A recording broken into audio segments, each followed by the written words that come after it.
I Jeez, broken I leg got finals and a job interview. Okay. and Oh, we had the Overwatch season ramping up. So like we had important games that I yes, needed to grind for. exactly. So Exactly. ugh. Priorities here. Ah, geez. Okay, well, I hope everything wraps up nicely, if nothing else. I can Thanks. It's feel you. almost over. It was Okay. good. You're almost there. Almost there. All right. Let me get your form pulled up here. So, what got you interested in coaching? Uh well, I pretty much couldn't really summarize it better than how I summarized it in the little question description thingy. I Yeah. just thought it would be fun. I wanted to accomplish short-term goals. To be honest, when I first got the review, I was under the impression that in our collegiate season, we would win some of our games, Ah. and we didn't end up winning some of our games. And Ah. Okay. Okay. uh, I mean, this weekend we have our playoffs still. We're in our group stages of the ABC collegiate thing. I don't know if you're familiar with it. Nope. Nope. I'm sadly not. It's okay. Well, basically, the uh, collegiate season Mm-hmm. has one of its biggest tournaments in the spring where all the teams register for this thing where everyone competes with each other in the Mm-hmm. entire country, basically. Mm-hmm. Mm-hmm. And my school has done well in it before, but we really wanted to do well in it this one last time because uh, everyone is graduating, basically, including me. And I wanted us to have one last run, you know? Yeah. Yeah. Yeah. Okay. So, yeah, I wanted us to do well in that, and that's why I enrolled in it. And now it's looking like, oh, we're gonna have some hard games this weekend. So it's Who gonna y'all be playing? difficult. We're playing, who are we even playing? It's a group stage, so we're playing like 7 teams. Two of them are really good. I think, here, I can actually Sure. look. Uh, to list them off, we have Rutgers, Fisher's B team, Texas A&M, University of Washington, UCR, Mm. and a team. What is this team? Gamecocks. What? Okay. I don't know. Honestly, I'm not too familiar with the schools or their histories, but I mean, apparently they have good players and stuff. Okay. And Okay. more importantly, here's the main point. Our university, UCLA, Mm-hmm. uh, I mean, as long as I've been on the team, we're a bunch of choke artists. We always lose like Ah. important games, which is really Rip. sad. Rip. And I feel responsible for that. Okay. Why is that? Uh, I feel like okay, well, to be to be fair, as soon as I joined the team, like UCLA's best ever finish was like top 16, Mm-hmm. and we set a goal that we wanted to get like top 8. Like that would be really cool. Our Yeah. rivals, quote unquote, UCSD, they got top 8 in the fall version of this tournament, so it's like, oh, I think we can do that. We're Yep. similar skill. Yep. We've beat them in tournaments as well.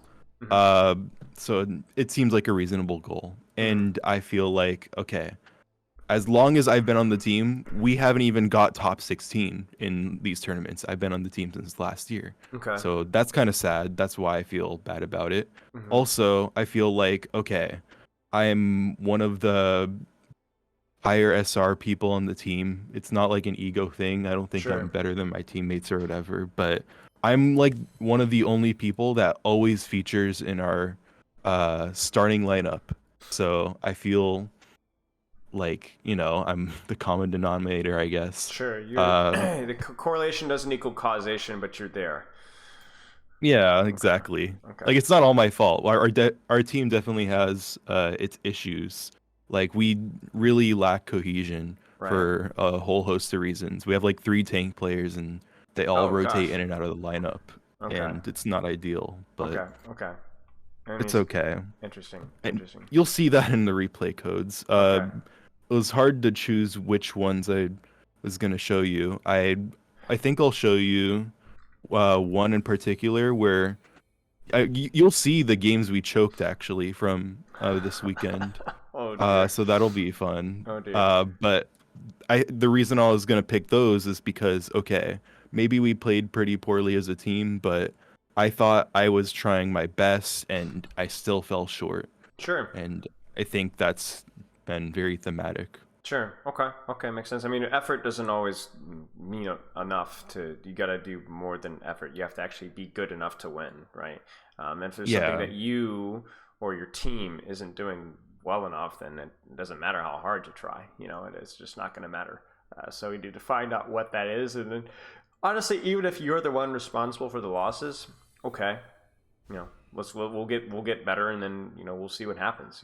Don't take responsibility for yourself, but don't put so much pressure on yourself, because then that's going to indirectly and ironically make you play a little worse in these sort of matches. Like if you identify yourself as the problem, you're going to put yourself in a more fragile position to choke, right? So who cares? Just play the game, Yeah.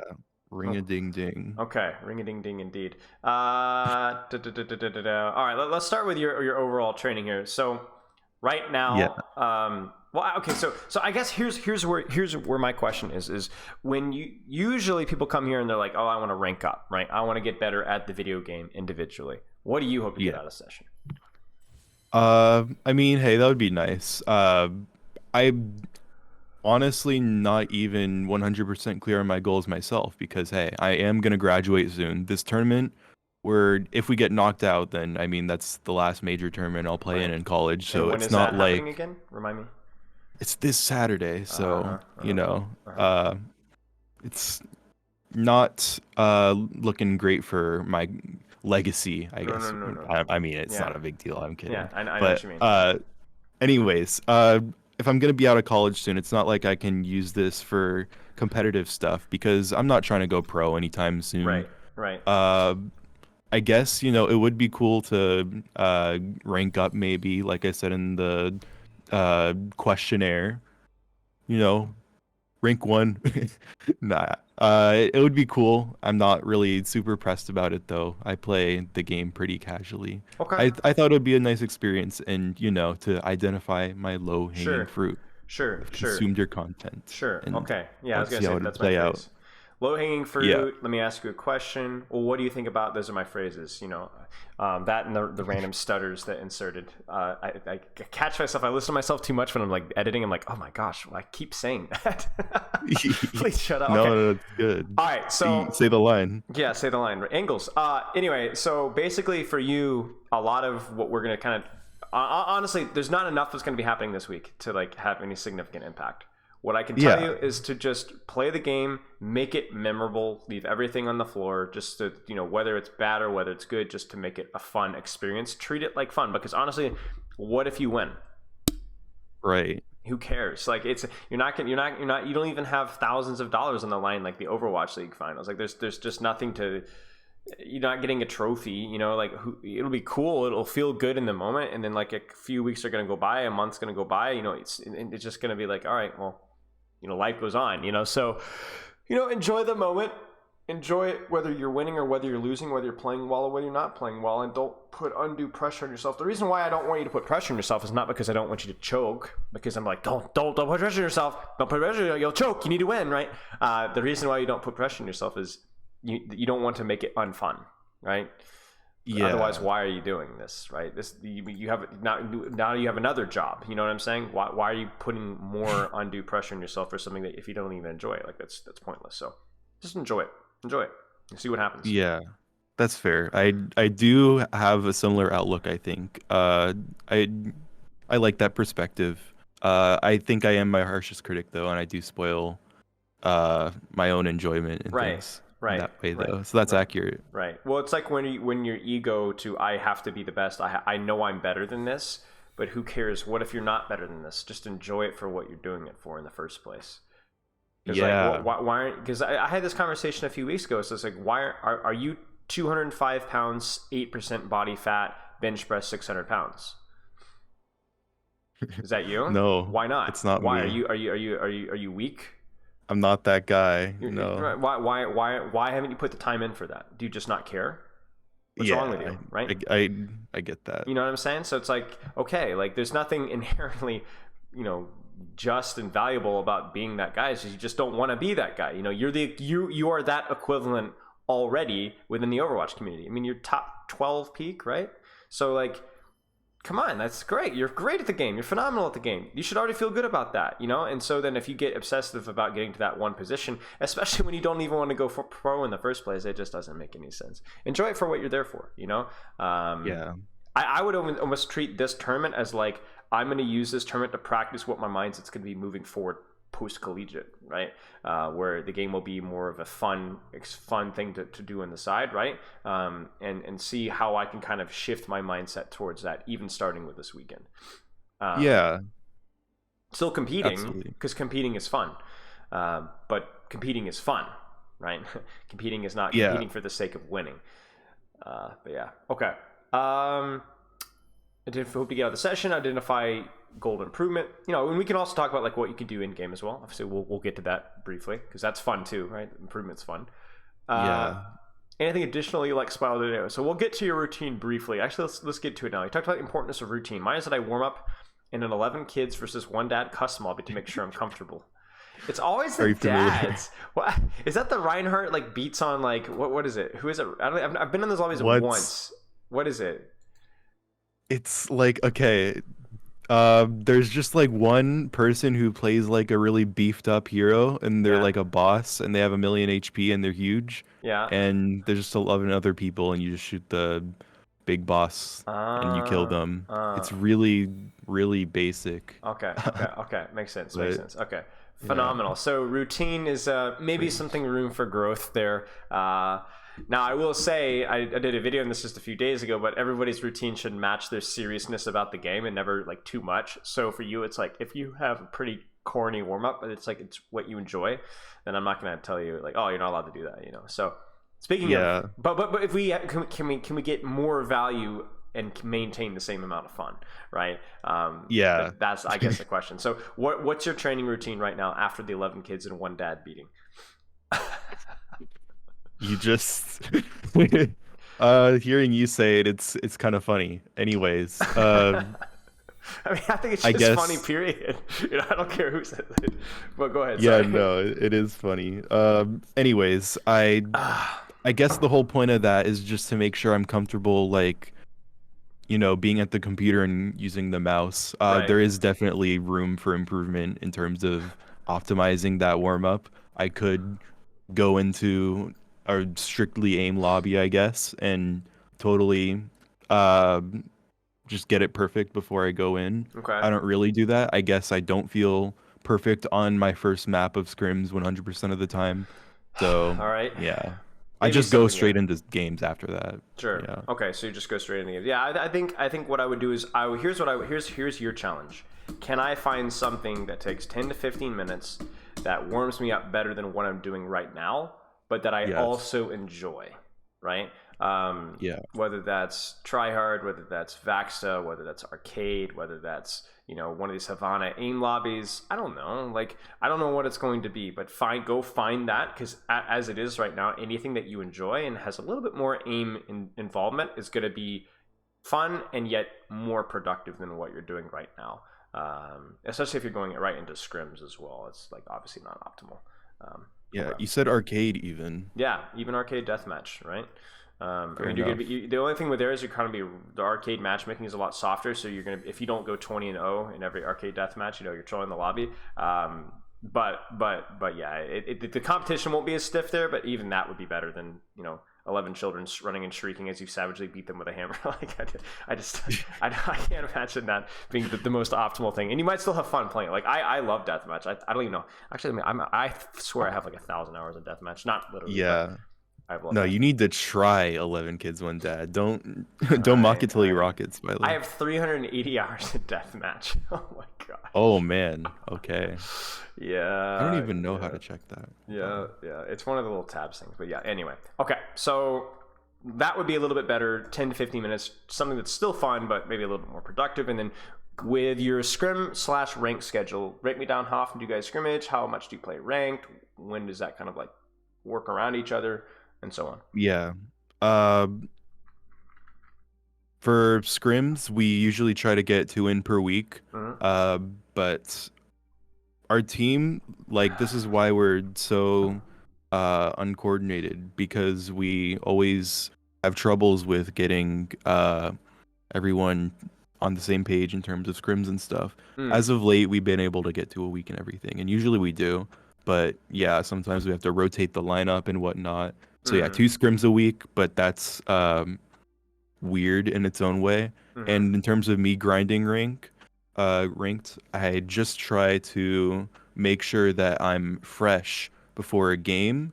Is my mindset going into it? If we have an important game, I make sure, okay, I'll play ranked, and I'm gonna make sure my mechanics and stuff are on par. So I usually play like on and off in the week. Not that much though, not like a million hours a day.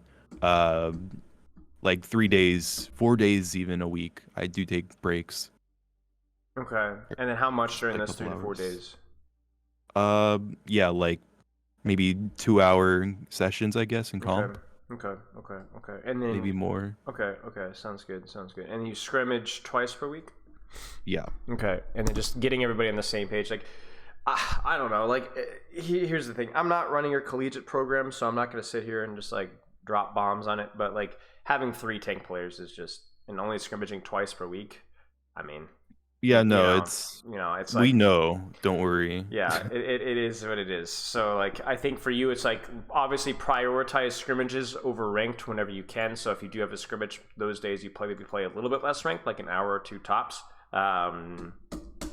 But yeah, I don't think it's optimal. But you know what? We're thinking also long term here, right?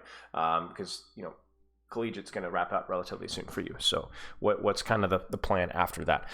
I would say if you're really serious about improvement, the best thing you can do is go 3 hours a day, 7 days a week, and take breaks Yeah. on days where you feel tired. That's the goal for at your level anyway. Now, again, it kind of comes back to the 11 kids, one dad thing, where is that going to be fun for you? Is that pushing too hard, too often, too much? Do you need to take a day off? Okay. But again, if you have that basic structure, then you can interpret that how you want. You could go, I like having an extra day off, or I like having 2 days off, okay? Or I'm actually not that serious enough to play 21 hours a week. I'm going to aim for like 14, 15 hours a week, okay? Then where would you put those in? The general baseline goals that you want is to try and play more days rather than fewer. To try and play fewer hours rather than more after 4 or 5, right? So in other words, you wouldn't play 2 days, 6 hours in a row, right? For each of those days. That's too. We want to avoid the extremes. So Yeah. more days, more consistent hours around the 2 to 3 hour ballpark. That leads with consistent practice, and then even within that, the other thing as well is like obviously this is another collegiate symptom. Is I look at your hero pool and it's hurting my eyeballs. I can explain. I know you can explain. Go ahead. Okay. So I am pretty much our team's Swiss Army knife for support. So That's why I said collegiate, right? This happens in collegiate. yeah, it's a lot of that because we don't really have someone who specializes on main support. We have a flex support player, but as Yes. it turns out, my favorite heroes are flex support. So Shocking. there's Yeah. a awkward situation there, Right. where, for example, in our best tournament this year, I was on flex support, uh, and I wanted to do more of that, but Mm-hmm. for this meta in particular, I mean, we need a Lucio player, Right. and I'm the best option we've got, I guess, Right. even though it's not one of my favorite heroes. So, what I was gonna do with this VOD was show you, hey, Lucio is one of my worst supports, so let's try to bring that up. And I was gonna show you, for example, how Ana is one of my favorite supports, and I wanted to see if I could raise my ceiling on my favorite hero. Okay. So is this weekend like the end all for you, or next week Uh, for collegiate? Weekend's the end all. What do you mean? Like, as in you're finished with the collegiate path? Yeah, I am done after this tournament. I mean, I might play like to keep in touch with people and stuff in Okay. open division. And that's Like, this weekend? oh, and I'm not playing OD this time No, around. sorry. The collegiate thing. That's this weekend. Oh yeah, the collegiate thing is this weekend. Okay. So this is where I'm. It's gonna be a little bit odd, but I don't know that I would go over Lucio stuff with you right now. Yeah? Why is Right? that? Because I think with the amount of time that we have before this weekend, if I give you stuff to work on, it's actually just going to make you play worse this weekend. Okay. What I will do is if you have any questions or like I really don't know what to do here, I really am very confused when I'm confronted with X situation, I can help you with that. But I don't want you to give you goals and practice on a hero that you're about to dump. And especially when you're about to put out one more performance in that hero, and all you really want to do in that game, in those games, is just go out and chill and have a good time. If I give you Yeah. like you want to practice, then you're gonna be thinking about this and that, and you're probably gonna play a little bit worse. No, just play this weekend. Just play this weekend. So what I would recommend is either if you do have questions like I don't know how to play versus this, or I'm feeling very confused or very lost in this situation, we can look at that. But if we're talking about like actual like feedback and goals, I would rather focus on a hero that you're going to be playing, like you were saying, that Ana post this weekend. Because unless you're planning on picking up Lucio in your ranked hero pool, then I think probably focus on Ana, Bap, Kiriko, etc. Yeah. Okay. It's up And to that's you, fair. but that's just my 2 cents. No, that's fair. I mean, you'll see. Okay, this replay code I have, Okay. that I was definitely going to show you is I start on Lucio because we're trying our Lucio comps Yeah. that I was alluding to, and then we swap over to Ana, Right. and I felt like I played uh, well. I mean, I don't think I played opportunistically. Spoiler alert, but Okay. we'll see. Okay. I'll show you that replay code. Sure. We'll see. Okay. Okay. So, Sounds good. would you like it, or do you have any more questions? I like being asked questions. I like asking questions. I don't. I guess the last thing, I mean, just obviously, just like a quick reminder that hero pool, especially after this weekend, should really be centered, especially if you're only playing around 15 hours a week, should be centered around the couple of heroes that you really want to enjoy. So, like, you kiss your main support heroes goodbye for the most part. What I want, but yeah, my team, they depend Well, on. but after this weekend. Yeah, after this After weekend. this weekend, right? You play for yourself. You could play for the role that you want. What do you feel is holding you back from improving is like the last question I have for you. Really, your sleep looks good, but my mechanics are inconsistent, and I have a low ceiling despite my best efforts. My understanding can be improved a lot, probably since I feel locked in my current way of playing. Anything important there before we get into the review? Yeah, I mean it's that and one word implementation. I'm not sure exactly how to get better at this point because I've pretty much plateaued since the start of Overwatch 2. Uh-huh. I feel like I've just tried to learn how that works and I feel fine in it, but I don't feel necessarily better. I feel like Yes. I was the best at the end of Overwatch 1. Okay. Okay. Fair enough. We'll take a look then. All right. No other questions from you? Yeah, sounds good. No questions from me? Okay, we're good to go then. All right. Then the replay code is Z32MG9. Z32MG9. Yes. Okay, we're good to go. Let me get this started here. Now entering King. Plus, yeah, this is just a fun thing. Well, you guys are. Wait, is that Paz, the support guy? Yeah, that's right. No, Paz. It is him. Our coach talked about that. He's like, they have one notable player. No, I mean, I Paz. recognize some other guys from ranked, but Yeah. we should have won this game. So, do you want to look at your Lucio? Do you have any questions or like, I didn't know what to do X and X with Lucio, or do you want to move on to Ana? How about we do move on to Ana in lieu works for of me. what you said? Yeah, and again, the reason why I suggest that is not just because Lucio doesn't matter. It's because if I want you to actually play better this weekend, I actually think focusing on Lucio would be a bad thing. I want you to just kind of relax and just play. I think Yeah. worst thing we could do is Inside note. cram. We don't want to cram, you know. That's funny. I'm cramming for a final tomorrow. Right, but cramming for a final, you don't have to actually execute. You just have to memorize the answers. Right, that's the funny True. thing. Like let's put it this way: if your final was actually trying to perform, like let's say it was a science final, you had to actually perform a bunch of really good, complicated experiments and this and that, or you had to do like a dance routine or something like that. That would be a weird class, but yeah, you would need to be confident and relaxed, and that would be better than just. And even honestly, sometimes with that, cramming is, yeah, I'm not going to get into it. All right. That's a whole different discussion. Yeah. If all, basically, long story short, if all you have to do is memorize answers to stuff, then cramming does have some value. It's not optimal, but yeah. Okay, No, so I think we're all saying the same thing. what's your role in this comp? Just as simple as you can. My role. Yeah. By the way, I know the name Courier. If I coach Yeah, that person, yeah. He did the review. That's why I really? wanted to do it as Okay, well. makes sense. Okay, so what's your role in this comp? Uh, I want to. So we have high ground. We have better positioning, just default. Mm-hmm. So I think if we can keep that and leverage that, I can keep my teammates alive. How do you keep that? Then that'll be good. Like you, how do you keep that? I guess. I guess we gotta. I want to look for nades as well, so we can keep On the who? pressure up. So we don't just let them pressure us out. Sure. But easier said than done, you Sure. know. Sure. Sure. So you want to look for nades on who? On who? Backline, Backline. Okay. Who do we sleep?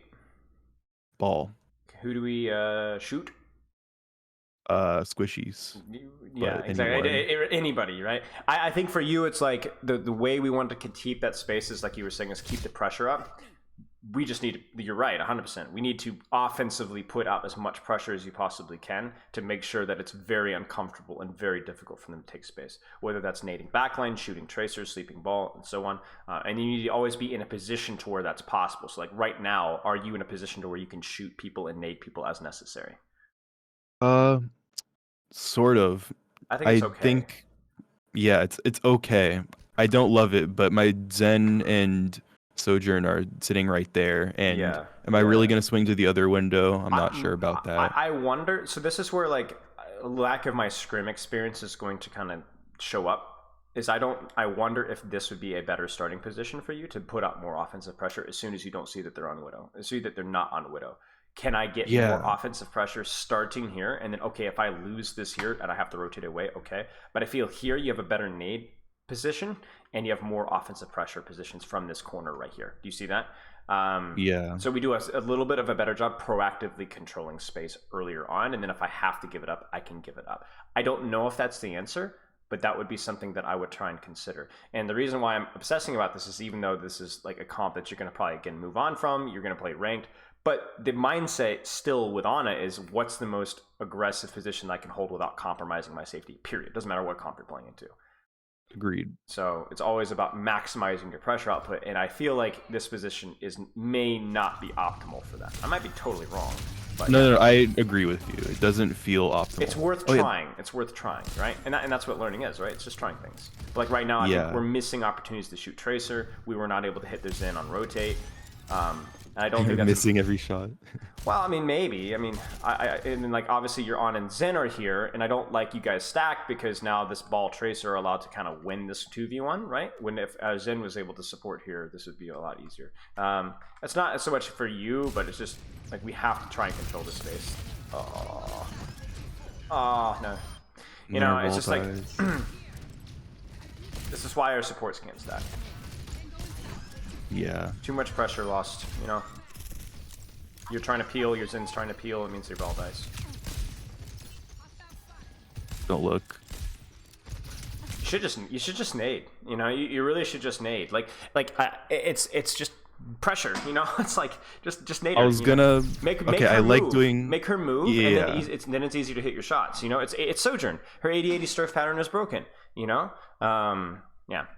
I got a tick, so I'm definitely wrong here. I just like doing this thing where I hit a shot and then nade, so it's a nice burst, and then they get scared. But that's true. Yeah. That's true. That does finish off the combo here, but I think, yeah, it doesn't really matter. I think the priority for me is just getting the pressure out. Get the pressure out. Yeah. You're right. The shot nade would have a higher chance of actually getting the kill because it would burst them, right? But yeah, I don't think it's that deep. Yeah, I agree. And again here, like you can kind of see it, like we're missing pressure on this rotate. Yeah, Position. yeah. You know.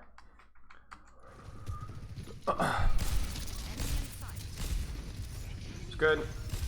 Good. Our ball takes a lot of poke here. Yeah, I think as well, a little minor thing here. Actually, that's not that minor. I would try to get a nade out as quickly as I could here. It's like right here. Like, I think that the nade needs to hit now. On either Brig, Sojourn, Zen, or both. 2 of the 3, you know? Because if these guys are allowed to hold this position, I think they're going to just bleed your backline dry. Part of that is because I don't like how we're all stacked here. And again, I would like to control an off angle here. But I do think we need to get the nade out because you're not going to be able to keep these guys up if they hold this position here. You know what I'm saying? So hit the nade, and then that will make healing things up easier. Even if you don't follow up off of the nade, that pressure will take some of the heat off of your team. Like, this Sojourn's just allowed to play in this position. You know what I'm saying? Like, how? Yeah. And then there's our defensive nade, but now it's like it's a snowball that's too late. You know? Like, the snowball started. It's going to be really hard to stop. This is good. Good shot. Like, yeah, that's a brilliant shot right there. Nice shot. Thanks. That's a fight winner right there. Because that even if that Zen doesn't die, they're freaking out, you know, peeling off, and they're not shooting anything. That's what we kind of need. Take the heat off. I mean, the Brig does take a lot of heat off instead of the Ana, but the Brig also lets that Zen play more aggressively, which is... Oh. Yeah. Well, okay, so, like, I get the point's a problem here, but, like, trust point, and if we really have to, like, oh no, we're in serious trouble, then nano your Sojourn, and then just rotate aggressively over here and support from over here or something, you know? Yeah. Because, like, that nade doesn't put out any pressure. That's like, oh, if I have to touch, I can. Yeah. You know? I was peeing myself because we were calling nano overclock. Right. I didn't want to mess it up. Go back top. Yeah, I got it. Nice shot. That change is so broken, I'm not gonna lie. Yeah, right. It's like unbelievable, that break point, you know. I know. It's tough for tracers, but that's fine. I'll take it. It's like right now, like, your brain has to be going off, like, where's my pressure value? Like, where's their nade? Where's the Brig? Where's the Zen, you know? Because if you can force, like, you're gonna lose this fight. I'm just gonna tell you, like, it's gonna happen, surely. But, you know, force a trance, you know? Force an overclock. Yeah. Hey, there's an overclock. Nice nade, just a little late. Like, that's where, again, it comes back to, like, to that prevention, you know? Like, why is my Sojourn low?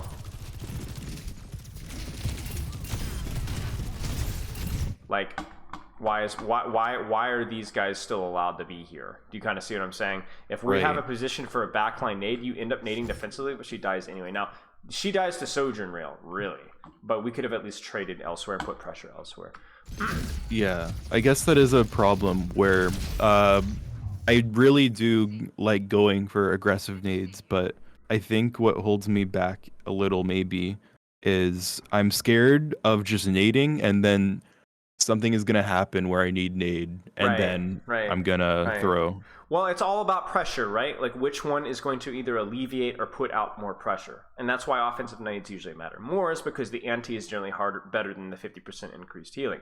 So, for you, I guess, like, if you were to go through this fight again and pick out every time that you could have naded offensively, you would need to ask yourself, would that be enough pressure from nade? Because the opposite problem could be that you just throw nade in anything that you see and you miss half of them, and half of them are too early before the fight's even started, and half of them don't even do that much pressure. You know, you nade the ball, you know, it's like stuff like that where you're like, okay, that doesn't do enough pressure. But if you actively look at your own replay codes and you're only focusing on, does that nade actually put out good pressure? That's like the check mark, right? Check mark, check mark, right? Yeah. That's what I'd be looking for. And it sounds like such a simple thing to do, but you can already see it. Even at this level, you're not doing it. You're not doing it consistently enough. There's low-hanging fruit with what you're doing with your nades, right? There's so much more pressure out there that would indirectly support your team better than what you're doing. Like right now, like if you sit here, you can nade peel off your Zen. But if you sit here, that's going to allow their Briggs and Sojourn to play more aggressively than they should, which might indirectly enable their DPS and discourage your backline, and he dies anyway. So right now, if the fight is starting, and it is starting, the nade on backline is the highest return on investment for your nade. or even a nade on, let's say, if you were able to get this tracer, the tracer dives, you nade yourself, you force recall. That's a positive return on investment for your nade, right? That's kind of what we need to be looking for, right? So I assume that's why we're here, so that's good. Now, do we hit it? Let's find out. Let's see. Not the highest return on investment, right? Because even if you get the sleep there, so what? Look at his positioning, look at his HP, look at your team's positioning, right? Probably not. Oh, you don't like the sleep, really? Not particularly, no. Well, okay. The thought process is if I'm not dumb and I hit it, he's right there in front of all our team and we can burst him. Yeah, I guess so. Yeah, I can see that. If you can hit it, like he is discorded here. But anyways, I'm trying to think. It's the same thing as nade. It's the highest return on investment for the cooldown without sitting on it for 6 years, right? yeah, I mean, here's... Is something going to happen in the next 5 or 6 seconds that's going to make the sleep easier and more valuable? Maybe. Maybe, I don't know. That one I'm 50-50 on. You're right. The sleep isn't bad. Ah! Oh dear. Uh-oh, he's so low. Okay. It's kind of funny though, because even the offensive return on investment applies to healing as well, right? What matters more right now, a shot on ball or a shot on sojourn? You know? Yeah. Now this is a split-second decision that you had to make, but obviously this shot here is extremely low return on investment. Yeah. This shot here is extremely high. So we sometimes get sucked into this mindset that we should always be. It's like we're like counterculture support mains, you and I, right? Yeah. Offensive, kill, threaten. You know, support, not a healer, right? ML7 got famous saying that, but you know, anyone who with a brain has been knowing that for years, right? So support, not a healer. Support, not, but then we see it right here where okay, this is the best thing that we could be supporting right now. This shot matters more than this shot, right? And then as soon as she's close to full, then we go back and put out our offensive pressure. But even then, if we had the reaction speed to do so, who would be shooting offensively right now? I would be shooting the tracer even. Right, not the ball. Better return on investment. The percentage of the HP is greater for her than it is for ball. It's going to matter a lot more if you shoot the tracer offensively than it's going to matter if you shoot the ball. So even from the offensive counterculture, you know, kill hungry on a main, we still are shooting the wrong target. But the big thing here is that we want to heal here because the heal is more valuable than the damage right now. And obviously, hindsight here, this is a very quick engage, so it's difficult to make that read. But ultimately, that bad decision is then ironically what forces you to nade or try to nade defensively here, which then means that we can no longer nade offensively. So we make one bad investment, which now leads to a second bad investment and a third bad investment and so on. And then that's how we will lose this fight. You see that? Yeah. Uh-huh. Yeah. Now, obviously, there's a lot more that goes into this than just you. Your Zenyatta's decision-making, your your Wrecking Ball's decision-making, your Tracers, and so on. But at least from your standpoint, we can kind of see what you could have done better, right? But better return on investment with your pressure. Everything comes back to return on investment. Everything comes back to pressure. Do you have another replay code you want to look at? I'm thinking because I was prepared to talk about Lucio stuff. I might even go and talk about BAP stuff at this point because that's my other flex support. Let's do it. So yeah, okay. Here's the replay code. FON5. Wait, are those zeros or O's? Good no, they're zeros. I'm tripping. It's okay. I'll start over. Sure. It's F0N500. I think. Hey, we got it. Hey. All right. Let's go. Now, the best part about this is BAP is the same thing. return on investment, right?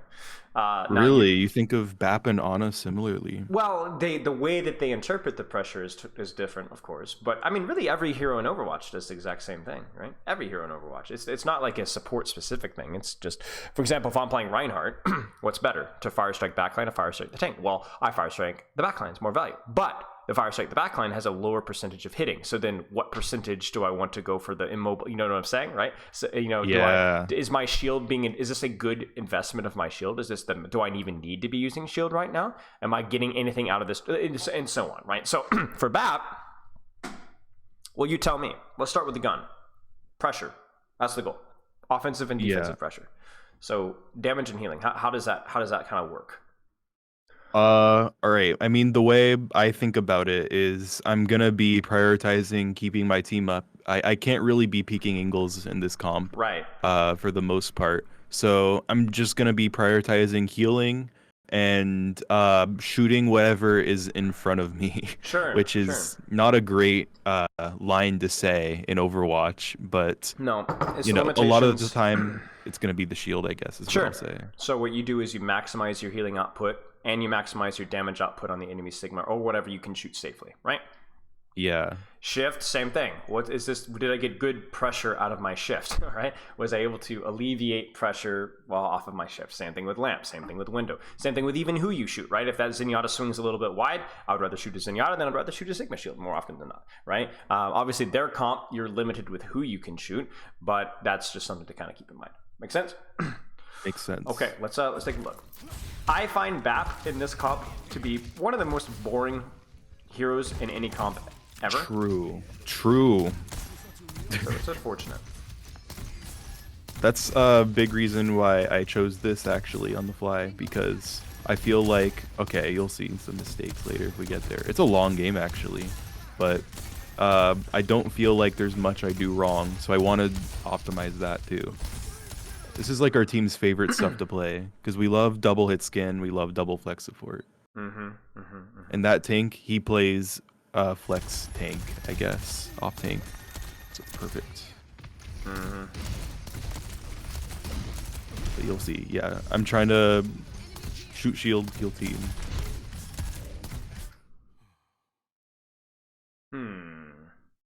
Yeah, it's I really hype myself up there just for that. I know what you're gonna say. Maybe. I don't know what I'm going to say. What did you think I was going to say? Because I don't know. I mean, I'm not how do I put this?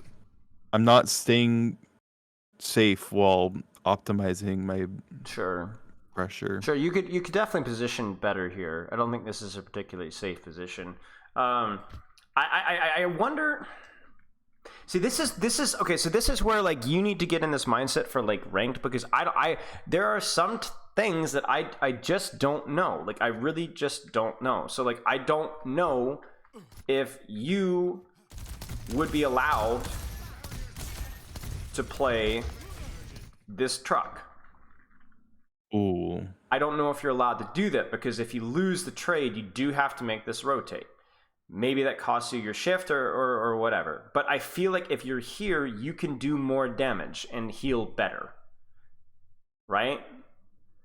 I'm not sure I agree with that. I mean, I can heal better, but the damage, I think the angle's worse, to be honest. That's true, I mean, I but can the take that angle's low win. better once they actually turn the corner, which is what we want. Do you see this here? This is when we want damage, and then not only that, but if you're able to hold this position here, anybody that swings wide, right? So like I feel like it has to be better. Like right now it's about the same, but even like this crosshair movement that you're doing is so incredibly awkward. Surely this has to be better once they turn the corner, no?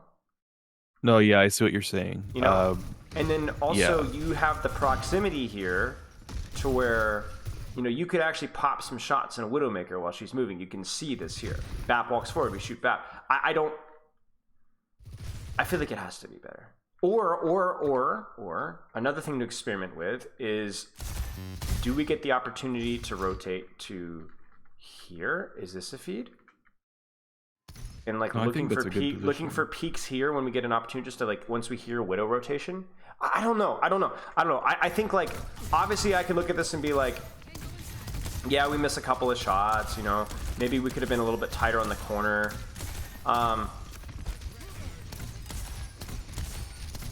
I would be curious to see like you know, whatever shift there, whatever. Yeah. But like, I don't know. You have a shift. You have a pretty decent close range weapon. Like, there's no ults that you need to be lamping for. Like, could we not have like a little more offensive output? Like, I don't know. This is where like, sadly, this is like you found one of the few matchups where I'm like, I don't know what more you can do here. No, it's okay. But it's not. But it's not. But I think. But I think like, it's like that initial Ana positioning, right? Like, could we try? Could we try? Like surely, like even like here, right? So like we're healing. Surely, like this is like worth a couple of shots in the Hanzo, right? Like. Surely, like even if it means not healing your Sigma a little bit, right? For remember, it comes back to pressure, right? It comes back to pressure. Would shooting the Hanzo here help your Sigma out more than you healing your Sigma right now? Maybe it would. Maybe. I feel like it is, and I feel like if he's not looking at field to take a good, I think it's worth the risk for you as well. Yeah, he wouldn't want to stay there, right? So like, I think that you're doing the heal bot well, right? But. And I do think that you are limited with how much you can DPS, obviously. but it goes back to the same idea. Yeah, I see what you're saying. I want to know if there's any relatively low risk to their reward DPS pressure windows that you can take. And so what I would do is, if you get your hands on like a BAP that you really respect playing this map, I mean, heck, like let's see how the Pro-Am rolls out. Maybe we get a Havana sniper map. Look at that. See what you can learn. I need to learn from this as well, and if you find it, send it to me, because I want to see, because I feel like there has to be better offensive value to control space there, more pressure opportunities that you're not taking, and I want to see if it actually works out. Because that's the thing. Here's one thing I was gonna mention as well. Sure. I don't feel like, even though I'm 4,500 or whatever, I don't feel like I carry. Okay, I hate saying that. Well, I know what you Anyways. mean. I know what you mean. It definitely. I mean, looking at your Ana, it definitely felt like your pressure output was missing in a lot of points. With Ana, I was more confident telling you where you were missing it, right? Like not looking for these offensive nades, the return on investment of the people you were shooting, maybe some positional things like that prevention by positioning a little bit more, not aggressively, but on a more forward angle, and then that kind of controlling space from there. Like that was very specific stuff, right? I agree with you, and I know why you feel like you've kind of like plateaued, right? In Overwatch 2, right? Because you're a lot. It's a lot more important to do that, right? To control space proactively. Same thing with BAT, but with double sniper mirror, I don't know how exactly that should look, if that makes sense. Yeah. Because you're gonna win the Shield War all 7 days to Sunday if you're playing it really well. Probably should have lamped that. He didn't have shift. You did a good job, by the way, tracking his shift on first point. I don't know why you didn't lamp that one there. Yeah, that's bad. So that needs to obviously, that's like, hey, when your Sigma doesn't have shift in front of BAP window, you need to lamp, right? Even that probably deserved a lamp on your Sojourn.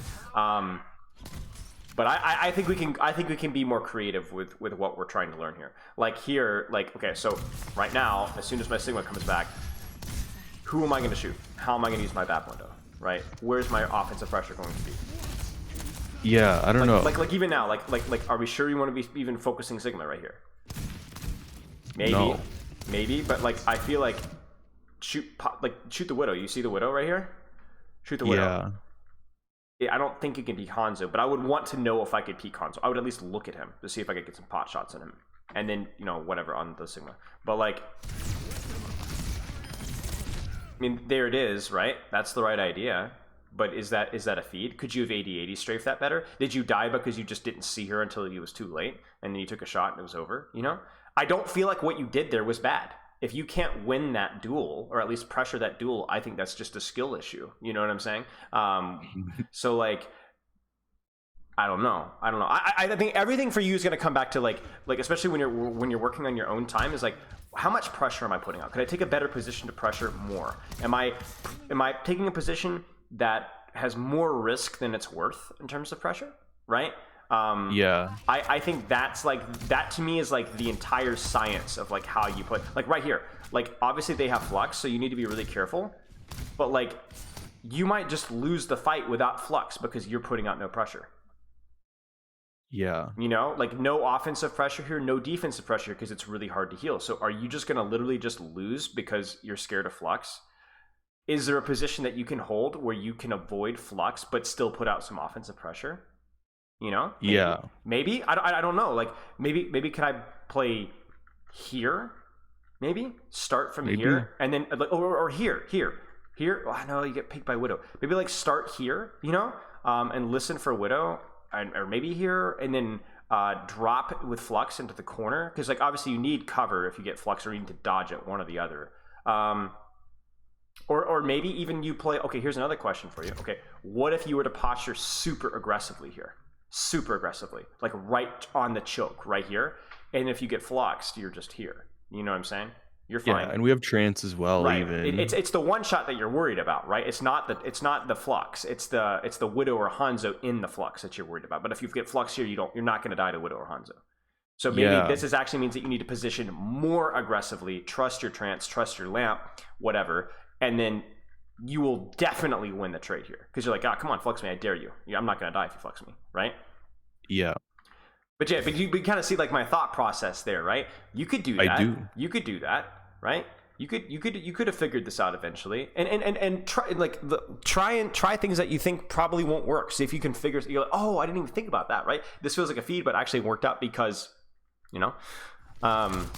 maybe my idea is actually really bad, and we're gonna learn something from it. Maybe maybe the Sigma's gonna get on top of you and flux you, and then get under you, and then he's gonna shoot you, and you land on his head, and you die out of train. I don't know. There's some things that could theoretically make it not work. But let's actually see how it actually works out. But this is I am a very safe conservative player. Right. And for you, it's not about, you could be a very safe and conservative player. You can always take the low risk, low reward play. But what I'm concerned about is that sometimes we have a low risk, high reward play, but you're still prioritizing the low risk, low reward play. Yeah. You kind of see what I'm saying? Like, if it's black or white, that's fine. You can choose whatever direction you want to go with it. But sometimes I think you could be making more pressure with the same. Like this actually, now that we're thinking about it, this actually might be more risky to die to a sniper here, right? I feel like you might actually have a higher risk of dying here than you would actually playing here, given the circumstances. Yeah. Nice lamp. And then as quickly as you can, like, can I get a sight line on their back line here? Yeah. Because like even like, okay, so you really had to heal your shots here, right? So then there's heal. But then like as soon as I see this, I'm like immediately turning my crosshair to backline immediately, because I see Sigma shield. Yeah. I see my team is safe. Now we need to make sure that I'm punishing the Sigma or anybody that's trying to take an angle here, so that my Sigma doesn't take any more damage. I don't know, this is pretty like deep stuff, but you are GM1, so. Yeah. I mean, I think that is just the theme of today. I got a poke and prod for more opportunities to pressure, for example. Right. And find out if there are any windows that you go for pressure that aren't worth the risk too, right? Like if I go for a nade here, I position here for more damage, but the pressure is not even that good, and I just risk my life. So it's not just, oh, you need to play more aggressively. Yeah, it might be that some of the stuff that you're doing aggressively isn't worth the risk either as well. Everything comes back to pressure though, like you said. Everything comes back to pressure. But like this right here, like how did my Sigma just lose that tank trade so hard? Like a part of that's just like, oh, we had to swing wide, but like, I don't know. Everything comes back to pressure. Like oh, that was a micro mistake because I lost pressure on the shield rotate while I was chasing a Sojourn who could have been orbed, right? So we lost heal and damage pressure there. So is that the wrong mindset for you? No, it was just a goofy mistake, but we know why this feels bad, right? You weren't putting on pressure for about 3 seconds, and so therefore we lose the tank trade. And that affects our target priority, that affects our positioning, that affects our cooldown usage, everything. And you can even look at it as like that position there, you know, the Xenon is spamming me and it cost me my shift. Was that a good use? You know, should I position aggressively when I don't need to use my shift for peel and just try and bait them to focus me, but I have my shift, right? Is that a good use of it? You know, do I because I don't have to peel with my shift, right? I can use it selfishly, which means I can position aggressively and take 1v1s, and then even if I lose the 1v1, I just shift duck behind cover, and then they've wasted all that attention, right? Yeah. I've never thought of that. That's a good idea, actually. It's like what can I get with that? Like, just look at you here. Like, what can I do with this hero? You know what I'm saying? What can I do with this hero? Because like we know why you play Bap, right? Window's strong, lamp is strong, a little bit of damage pressure is helpful, but maybe there's a way that we could do more. You know? Poor guy. Yeah. I don't know why I didn't just run at him. I also feel a little bad. I should pick better replay codes, honestly. No, this is fine. This is. I mean, you know. But it's still true stuff. I think the thing for this though is that, like, you know, we were confronted with a really difficult situation. At least I was. I was too stupid for it.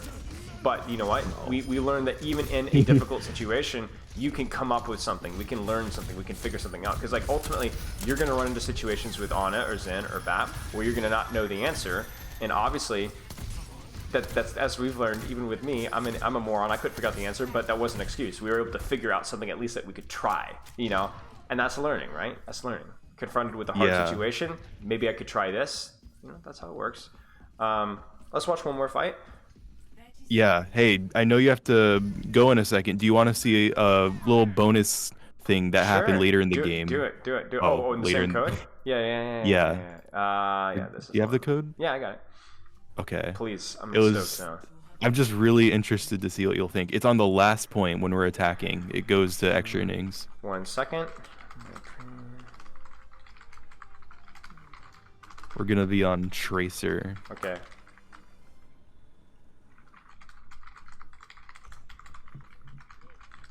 Okay, so towards the end? Yeah. It's not even about me. I just want to see what you think. Yeah, it's like last couple minutes. After we win this fight or whatever, it's going to be capping first. Okay, capping first. A little farther back. We have Pulse. That's what you'll look for. Oh, this one? Yeah. Oh, shoot. No, but it's really interesting. I wanted to see your reaction to this. Okay. Our Tracer is going to pulse their entire team. They use Lamp. Look at the timing of the Lamp. It's down. But they die anyways because of how the code in the game works. Whoa, what? Like, how do I don't even know how to explain this. My coach knew how to explain it. Really slow. Lamp's down, they have it. Well, but it might have been that the lamp wasn't actually deployed. I mean, you can blame ping as well, but like you can see that they have the invulnerability frames on their HP, which means that theoretically they should have had the invulnerability from the actual lamp itself. However, the lamp hasn't fully deployed yet. You see it's still stuck on the floor, so maybe that's why. So it's actually, it kills it in the deployment of the lamp while it also kills the rest of the enemy team, right? Yeah. Now, the error that I think has to be with the coding or whatever is the fact that if you look at their HP bars, they have the invulnerability HP bar right there, you see, before it's even technically fully deployed. So you see like the little catch they have there? That is what I don't understand. I don't know if that's just a bug or what. That's wild. Yeah, that's your take on the situation, though. I don't know how Bap I don't know how it works, honestly. Works exactly. That being said, I think this fight was lost for them, whether it kills them or not. They're all 1 HP, and your Ryan and Tracer just pen in. Yeah, I think this fight's over. So that's really weird, though. That's really weird. Nice pulse palm, though. What a cool little prediction on the rotate, and that's like a free fight win. Wow. Yeah, no, that guy is crazy at DPS. Okay, that's crazy. All right, mate. Any questions? Okay, so just to summarize, I guess, it would be poking and prodding for those more aggressive opportunities for pressure, because that's the name of the game. Maximize offensive and defensive from the heal on Sojourn rather than damaging ball. Yeah, defensive. you shoot the wrong targets sometimes as Maximize well. offensive defensive pressure with positioning, M1, and cooldowns. I mean, it sounds like such a corny way because it's like, duh. But if you frame it that way, that will help you to move forward with different heroes, and even just the heroes that you already do, and know what you're looking for. So every time you use nade, every time you use sleep throw, every time you shoot, every time you heal, am I in the best position to put out the most pressure? Was that the best return on investment for that cooldown? The only thing I would say is that the answer might not be it's the best return on investment, but I don't want to sit and wait forever. You know, like you don't want to wait for the perfect nade opportunity when a good nade opportunity is right there for pressure, right? Yeah. Think about pressure. And then use that to kind of, I guess I'm using that as like the impetus to have you kind of stress test things a little bit and experiment a little bit. Especially if you feel like you've been stuck for a while, this is what you need to be doing. Experimenting, trying things. No, yeah, that's good. Okay. Any other questions? I'm trying to think. No, not really. I mean, I have other concerns, but it's okay. That's my own stuff. Sure. And honestly, it's stuff I'm not even gonna seek to solve because I guess what I didn't get into this scrim is I have to do a lot of calming. So that's part of why I was playing very passive because I was focused on saying the right things, I guess. Sure. So sure. I mean, that's normal too. Like we're not going to expect perfect play from you, but I wonder if at least part of this we could improve on while still being able to communicate at the same time. And obviously, also the hard calming thing may not be super relevant moving forward. When you're going to go into rank with a bunch of people with not even a team voice, then you're going to need things to really focus on in your own play. And now you have it, right? yeah. But yeah, good luck this weekend. Don't forget also the whole training schedule thing about little ways to optimize that as well that we kind of talked about while keeping it fun. Some ideas with that. But yeah, let me know if you have any questions. Just shoot me a message anytime. And then the replay code rule as well. So you have a free replay code rule. You can send me a replay code with a few timestamps anytime, and I'll send you some feedback within a few days. Sound good? Oh wow, thank you. Yeah, You're very sounds welcome. good. Yeah, so just a little bit extra follow up. All right, mate. Cheers.